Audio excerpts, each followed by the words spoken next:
Hey everyone, welcome to my Relocation Diaries.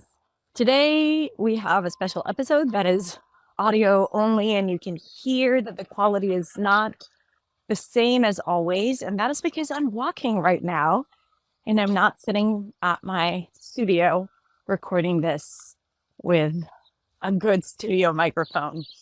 I'm just using my headphones. So apologies for the bad quality and the background noise. And the reason why I'm recording this on the go is because I am not at home right now. I am in Cadaqués, which is a small town on the shore, right at the border of France, all the way up north. And first of all, it's super gorgeous here. It's so beautiful. And as I'm recording this, I'm looking at the sea, and honestly, nothing makes me feel better than being by the sea. Maybe it's because I grew up by the sea. Maybe it's because every Saturday my parents and I would go to the beach and spend hours and sometimes days on the beach in a tent. And it just calms me down. My body is immediately like, oh, okay, everything's okay, actually. Don't worry. So this is how I feel right now as I'm recording this. And there are all these small boats and beautiful houses, and it's nice and sunny. And I said, okay, let me just record this today, because it's either that or I won't be publishing any posts this week. And I feel like there is this expectation to get this weekly update from me. And I also love giving you this weekly update. So here we go. This is what I'm doing. Like I said, if you've listened to the previous episode, you know that last week or the week before that, we had our community meetup, and it was incredible, but it was also very, very demanding in terms of the output and energy and time invested, also away from my family, even though they were with me, but I wasn't like present. My parents came to Spain, to Barcelona, right before the meetup, and we really didn't have a lot of quality time together. Like, they stayed with us and I saw them every day, but I was so busy that I didn't have time to spend with them. And I said, okay, right after the meetup, we had a few days off from school. And I said, we're just going to go away for a few days to be together and chill and relax, and mainly to be together, because they're going to go back home in a little bit. And then I don't know when would be the next time that we were going to meet. So I found out about this place from a friend of mine, and I decided to just look for an Airbnb, and I booked the place. And it's really, really great. It's so good to get away and be by the water or by nature, especially if you live in the city. I love the city. I love walking in the city. I love what the city has to offer. I'm not the type that would do well living in a small village somewhere. That's not for me, but it's perfect for me for a few days or for a month here and there. But I haven't had that in a very, very long time. So having this experience now is so calming and nurturing. Now, it's really hard to detach myself from work.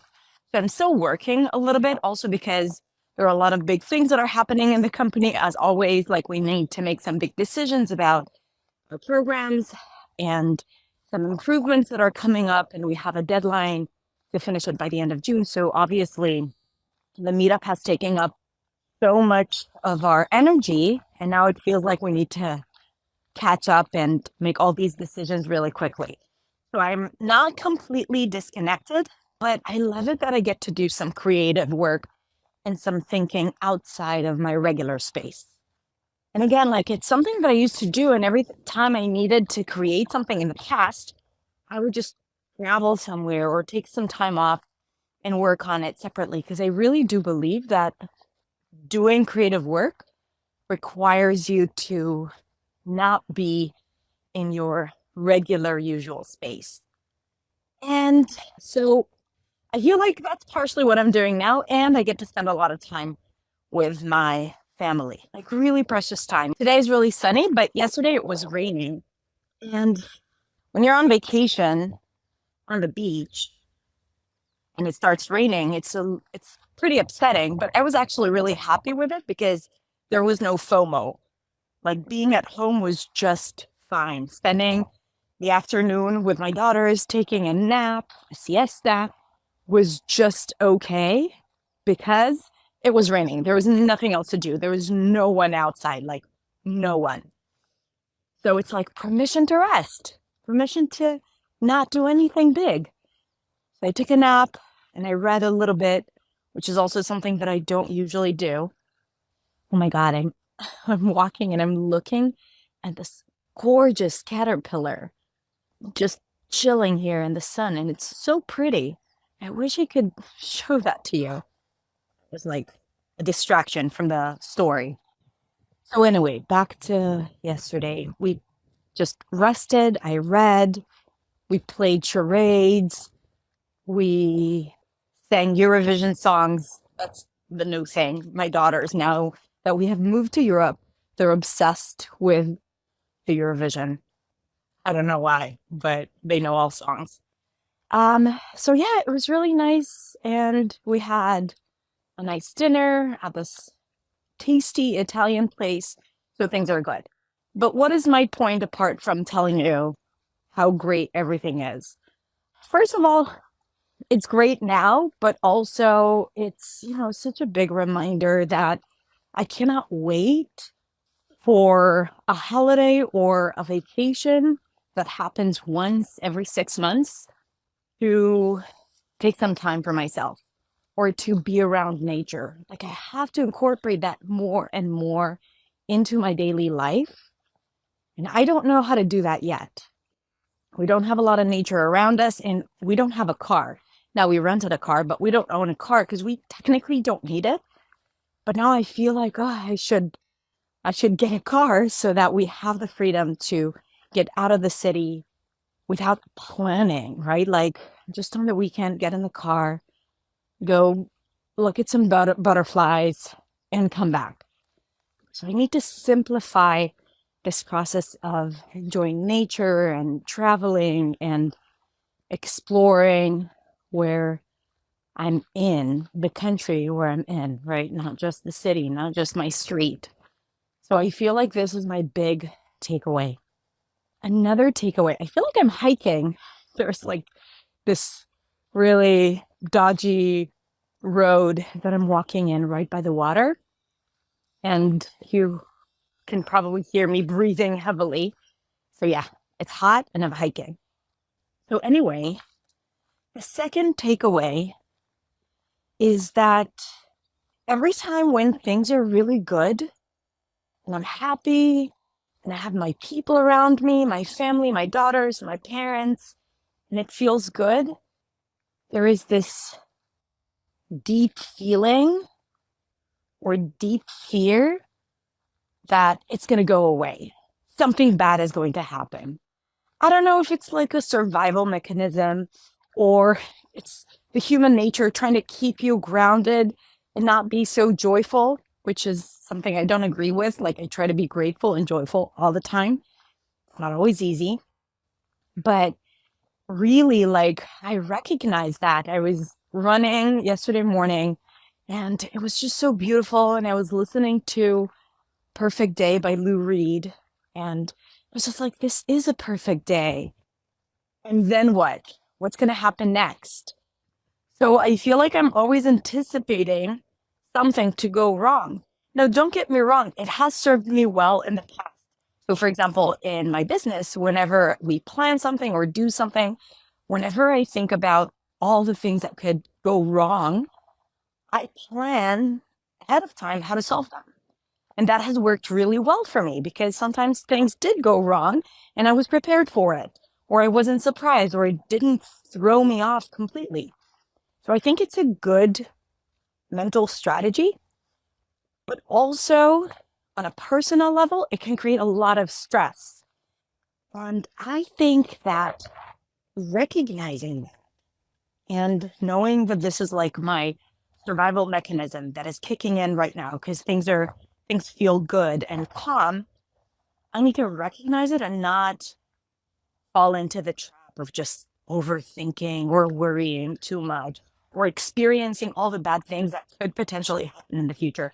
Because here's the thing, things will go wrong. Something bad is likely to happen in the future because that's just life. People experience things. I feel like I want to give you examples, but I'm not going to do it because I don't want to make everyone feel bad right now. But you all know what I'm talking about, right? Like, life is joyful and life is painful. When we feel joyful, we want to hold it so close to our heart and we want this to stay. And I think the fear of what's to come or things going wrong is a natural response of the body. But what if you accept that things will go wrong and you really need to cherish the moment when things are actually fine?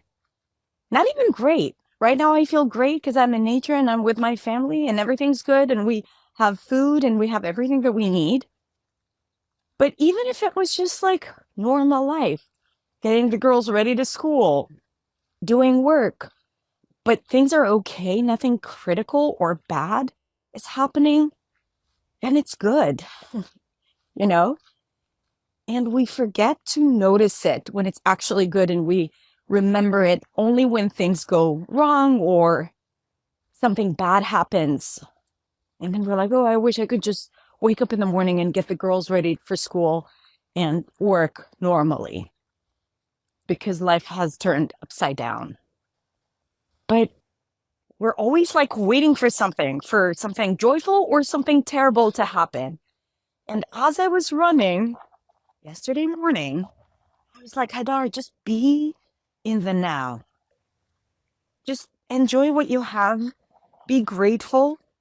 Spend time with your parents. Don't get upset about stupid things because I tend to do that, right? Something doesn't work out at work.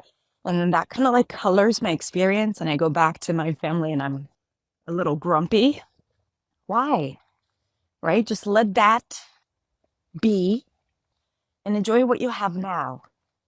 And I think that is my biggest takeaway. And I'm going to work hard at trying to make it my reality. I definitely feel like I need more balance, more spirituality in my life, more meditation. And I do have my own practices, but I feel like I've lost a lot of them over the last 6 months since we moved here. So I do have my daily routine. I go out for walks and runs every morning. I love it. I enjoy it so much, but I feel like I need to be grounded more and more present in the moment, more mindful. And I think this is my lesson now. This is the practice that I need to immerse myself in. And yeah, that's what I wanted to share, really. Just if things make you feel joyful, make sure you incorporate them more and don't wait for it to happen. Don't wait 6 months, 8 months to make something happen that you enjoy, whether it's being around nature or being with your family or traveling. And the second thing is, if you're like me and when things are good or just normal and you have this fear of what's to come or things that may go wrong, just remind yourself that, yes, things may go wrong because that's life. And let's enjoy the moment. Let's just be appreciative of what we get right now. And honestly, do our best to be our best around the people we love. I feel like, I do a lot and I create a lot of content and I have incredible students from around the world.